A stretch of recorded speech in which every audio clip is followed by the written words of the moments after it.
Hey everyone, my name is Perry. I'm an electrical engineer, and today we're going to be watching The Big Bang Theory for part 7, I believe, to see how scientifically accurate the engineering scenes really are. The whole universe was in a hot, dense state that nearly 14 billion years ago expansion started. Wait, the earth began to cool, the autotrophs began to drool, Neanderthals developed tools, we built a wall. We built the pyramids. Math, science, history, unraveling the mystery that all started with a Big Bang. So if any of you are considering going into experimental physics, my door is always open. Once again, I'm sorry that the demonstration didn't quite work out, but now we know what happens when you accidentally spill peach Snapple into a helium neon laser. That's exactly the reason why they don't allow food or drinks in a lab. If you've ever wondered how scientists can measure to micro or nano or femto levels, is because the equipment they're using can actually detect changes that small and that minute because of how sensitive their apparatus is. And that's also why lab equipment is generally so expensive, because you want to detect as small a change as possible to get the most precise data so you can understand the most out of what's actually going on. You also don't want to be that guy to explain to your boss how a $2 drink from a vending machine just ruined a $2,000 laser. Short answer is don't.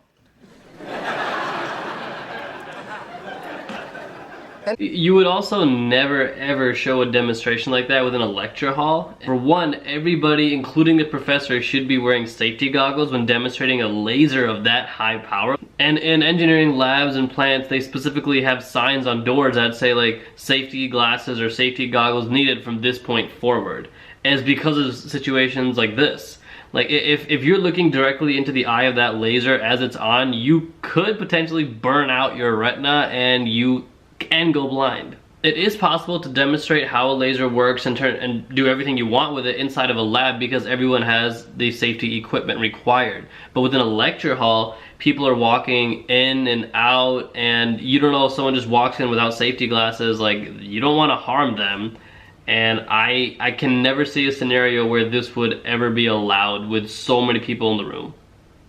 Looking out at your fresh young faces, I remember when I too was deciding my academic future as a lowly graduate student. Of course, I was 14 and had already achieved more than most of you could ever hope to, despite my 9 o'clock bedtime.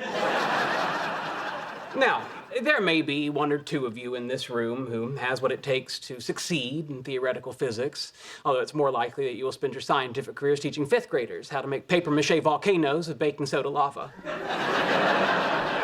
Oh, good God. In short, anyone who told... If professors could be honest without being punished, it would sound a lot like this. Like, in my experience, just professors in general, regardless of what field of study you're in, like, they like to show how much smarter they are than you. The professors are not there to teach you. They are not there to make sure that you learn the material. Those professors are there to conduct their research and get themselves ahead in the game. They are required to teach you by the university. This is different for classes that are higher level engineering and just higher level math classes, for example, because generally those classes have more prerequisites. And if a student is in that class, they're in there for the long haul. Like, you had to take 3 or 4 classes just to get into this one.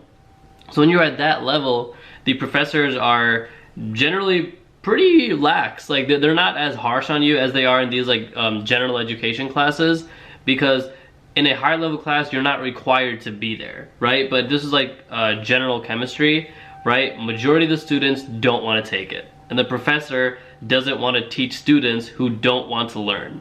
So that's where this dynamic comes into play. Howard Wolowitz, Department of Engineering, co-designer of the International Space Station's liquid waste disposal system. Ew. That is not so much an engineering thing as it is an ego thing. In academia, this does carry some value because engineers and physicists are hyper-competitive people, and if they ever feel that their intellectual ability is being questioned, they almost immediately start listing off their credentials or the companies they've worked for. It's kind of like how if someone went to the University of Michigan, you know that because they will always tell you they went to U of M. What if I brought food to your place? That would be acceptable.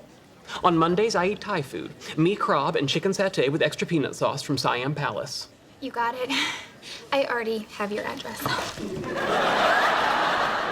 No, that's not at all acceptable, and I'm almost certain there's like a legal issue with that. I don't think if you're a professor you can have a graduate student at your apartment, whether it's in your department or not.